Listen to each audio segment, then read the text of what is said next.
नमस्ते साथियों, स्वागत है आपका। आज जो हम बात करेंगे राजस्थान की जलवायु के बारे में बात कर रहे थे।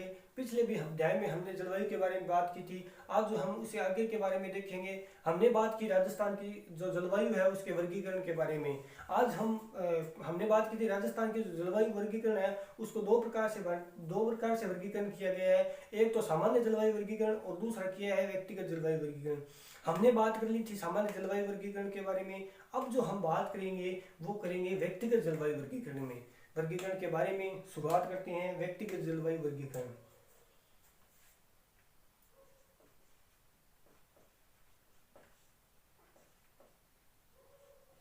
व्यक्तिगत जलवायु वर्गीकरण।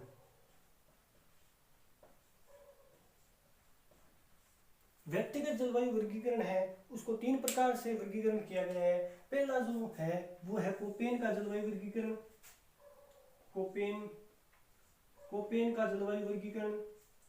कोपेन का जलवायु वर्गीकरण।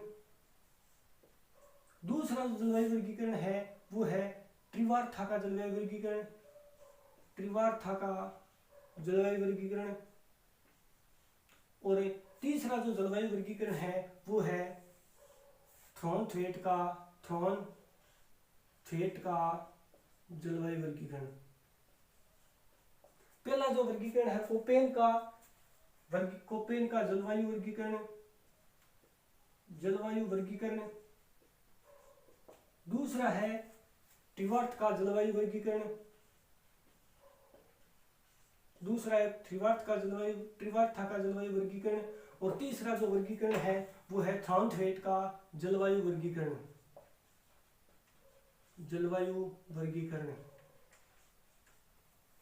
और इन्होंने अपने अपने जो जलवायु वर्गीकरण में है सभी के चार प्रकार से बांटा गया है। चार प्रकार से जलवायु का वर्गीकरण बताया है। चार प्रकार से जलवायु वर्गीकरण को बताया गया है। बात करते हैं कोपेन के जलवायु के वर्गीकरण के बारे में। तो इसने भी चार प्रकार से जलवायु का वर्गीकरण किया है राजस्थान में। देखते हैं ए, बी और सी। ए से आता है AW, बी से आता है BW, HW और आता है BSHW और सी से आता है CWG। कोपेन ने चार प्रकार से जलवायु के वर्गीकरण को बांटा है। AW, BW, HW, BSHW, CWG। देखते हैं हम किस तरह से जलवायु वर्गीकरण किया है। मान लीजिए ये हमारा राजस्थान है। इसने इस तरह से चार प्रकार से जलवायु वर्गीकरण को बांटा। 1, 2,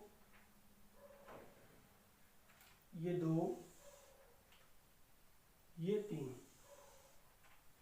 ये जो वाला भाग है, ये जो वाला क्षेत्र है इसको AW में रखा है। ये वाला जो क्षेत्र है इसको CWG में रखा है। और ये जो वाला क्षेत्र है इसको BSHW में रखा है। और ये जो वाला विस्तार है, यहाँ जो विस्तार है इसको रखा है BWHW में।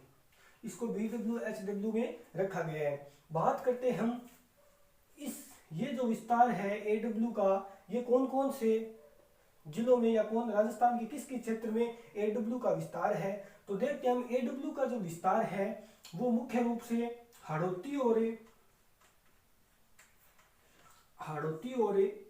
हाड़ौती माने तो हाड़ौती में कोटा बूंदी और झालावाड़ा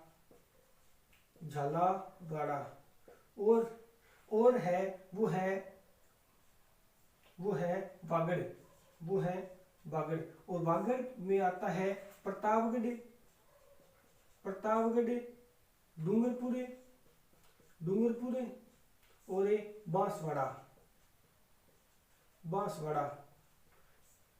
AW के अंदर किन किन क्षेत्रों को रखा गया है? कोटा, बूंदी, झालावाड़ा, प्रतापगढ़, डूंगरपुर और बांसवाड़ा। यानी कि हाड़ौती और बागड़ को AW के अंदर क्षेत्र के अंदर रखा गया है। अब बात करते हैं CW के अंतर्गत।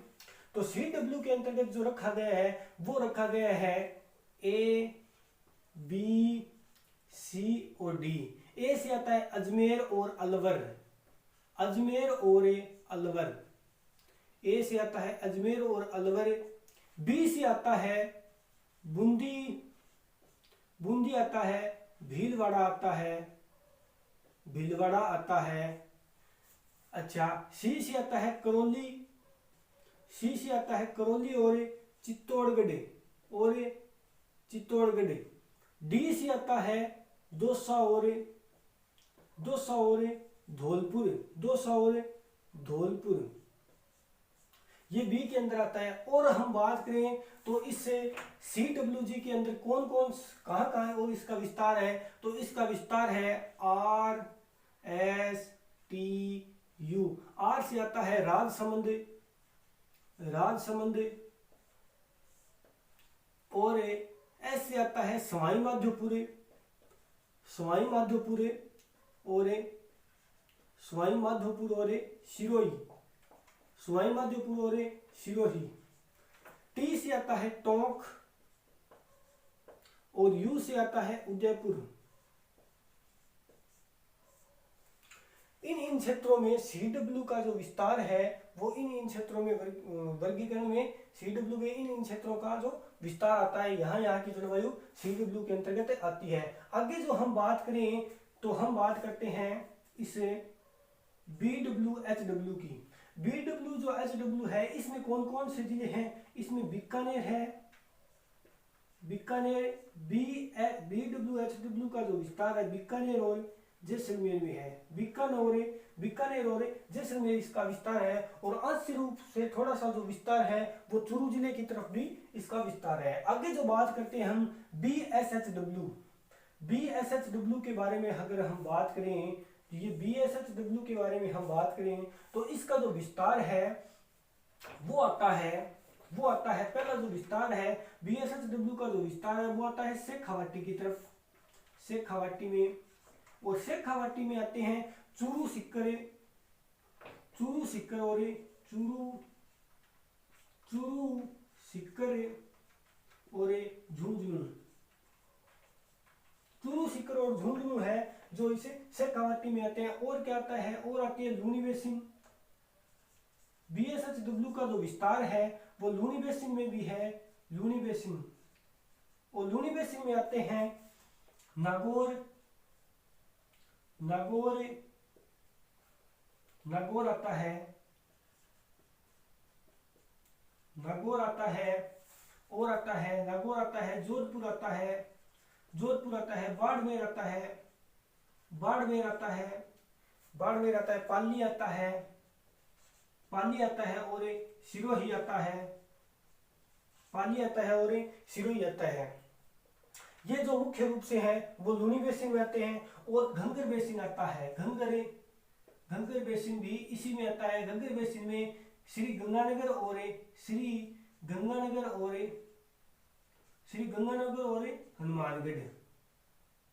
हनुमानगढ़, ये जो जिले हैं वो मुख्य रूप से BSHW के अंतर्गत आते हैं। और सबसे ज्यादा जो कोपेन का जो जलवायु वर्गीकरण है वो है, सबसे ज्यादा जो जलवायु वर्गीकरण में जो बांटा गया है वर्गीकरण, वो सबसे ज्यादा BSHW का सबसे ज्यादा वर्गीकरण है। सबसे बड़ा क्षेत्र जलवायु के हिसाब से कोपेन में ये इसने BSHW को बांटा है इसने। आगे जो हम बात करते हैं तो कोपेन ने जो जलवायु का वर्गीकरण किया है उसको वनस्पति के आधार पर वर्गीकरण किया है, वनस्पति के आधार पर, वनस्पति के आधार पर इसका वर्गीकरण किया गया है। कोपेन ने जलवायु का वर्गीकरण किया गया है। ये तो रहा कोपेन का जलवायु वर्गीकरण। अब जो हम बात करेंगे वो करेंगे ट्रिवार्था का जलवायु वर्गीकरण। तो देखते हैं ट्रिवार्था का जलवायु वर्गीकरण।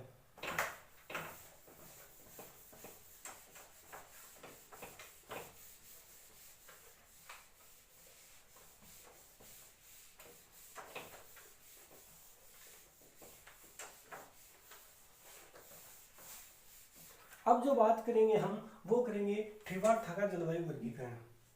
ट्रिवार्था का जो जलवायु वर्गीकरण के बारे में बात करें तो हमने अभी पढ़ा कोपेन का जलवायु वर्गीकरण। इसके जलवायु वर्गीकरण और इसके जलवायु वर्गीकरण में ज़्यादा फर्क नहीं है, याद करने में ज़्यादा दिक्कतें नहीं होगी, आराम से याद हो जाएंगे। अगर आपने इसके याद कर लिए तो ये भी आपको आराम से याद हो जाएंगे।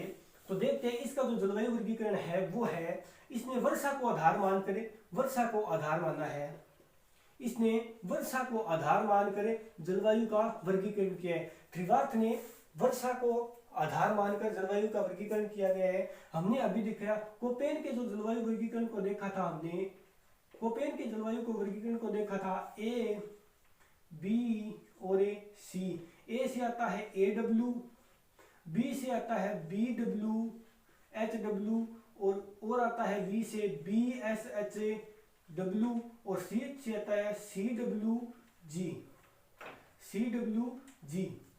इस तरह से कोपेन का जलवायु वर्गीकरण है। हम त्रिवार्थ का जलवायु वर्गीकरण के बारे में पढ़ रहे हैं, तो इसमें भी कोई ज्यादा अंतर नहीं है कोपेन के आधार, कोपेन के और इसमें AW का AW ही, BWH का सिर्फ W हटा देंगे और BWH आएगा, और इसका जो BSHW है इसकी जगह BSH और ये CWG की जगह CAW। इस तरह से इसने जलवायु का वर्गीकरण 4 प्रकार से किया है। और AW के अंदर का रखा है जहां पर 100 सेंटीमीटर 100 सेमी वर्षा वाले स्थान को AW के अंदर है, और 10 सेंटीमीटर वर्षा वाले स्थान को BWH के अंदर है, और 30 सेंटीमीटर वाले वर्षा स्थान को BSHW के अंतर्गत है, और 70 सेंटीमीटर वर्षा वाले स्थान को CAW के अंतर्गत रखा है। इसने जलवायु का वर्गीकरण किया है त्रिवार्थ ने। इस तरह से ये त्रिवार्थ का जलवायु वर्गीकरण रहा। आगे जो हम बात करेंगे वो क्या है, थॉर्नथ्वेट जलवायु वर्गीकरण में। थॉर्नथ्वेट जलवायु के वर्गीकरण में भी इसने भी 4 प्रकार से जलवायु का वर्गीकरण किया है। किस तरह से किया है, इसने किया है C, D और E। C का मतलब है CAW, D का जो है वो है DAW। C का है CAW, D का है DAW, और D का क्या मतलब है DBW, और E का मतलब है EAD। इस तरह से इसने भी जलवायु को 4 भाग में बांटा है, 4 प्रकार से जलवायु का वर्गीकरण किया है। और इसने वनस्पति और वर्षा आदि को इसने आधार पर इसने जलवायु का वर्गीकरण किया गया है। ये तो रहा, हमने जलवायु का व्यक्तिगत जलवायु वर्गीकरण के बारे में पढ़ा है। आगे हम बात करेंगे इसके ऋतुओं के आधार पर जलवायु का जो वर्गीकरण किया गया है उसके बारे में। तब तक के लिए धन्यवाद।